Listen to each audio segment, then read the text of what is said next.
বিশ্বব্যাপী চলমান যুদ্ধ বন্ধ করে আলোচনার মাধ্যমে সমস্যার সমাধান করতে বিশ্ব নেতাদের প্রতি আহ্বান জানিয়েছেন প্রধানমন্ত্রী Sheikh Hasina.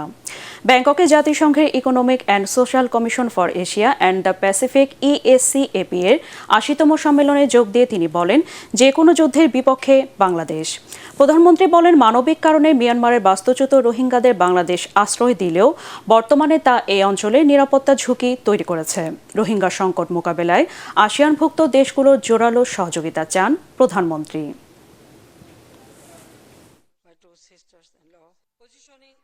In the backdrop of ongoing armed conflicts in Myanmar, the Rohingya repatriation process is also getting delayed.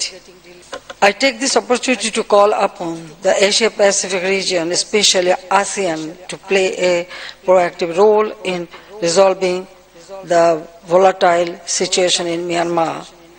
We must ensure that the Rohingyas can go back home in safety and dignity. দর্শক, থাইল্যান্ডের রাজধানী ব্যাংককে প্রধানমন্ত্রীর সম্মেলন cover করছেন আমাদের reporter apple Mahmud. সেখান থেকে বিস্তারিত জানাচ্ছেন তিনি। গত ২২ এপ্রিল থেকে জাতিসংঘের ইসক্যাপের যে ৮০তম অধিবেশন ব্যাংককে শুরু হয়েছে তার ৪র্থতম দিন, অর্থাৎ আজকে কিন্তু বাংলাদেশের প্রধানমন্ত্রী শেখ হাসিনা এই অধিবেশনে অংশ নেন।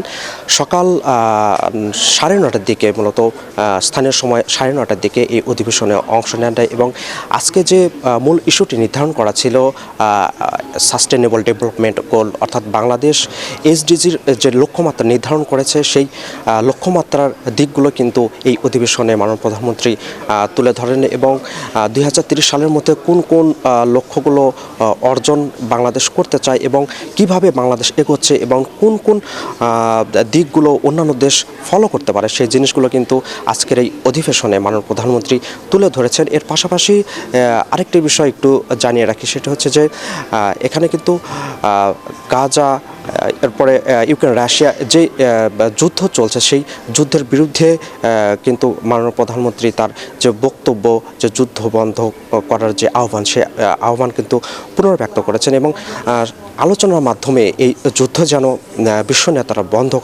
বন্ধ করার উদ্যোগ নেয় সেই উদ্যোগের কিন্তু আহ্বান জানিয়েছেন।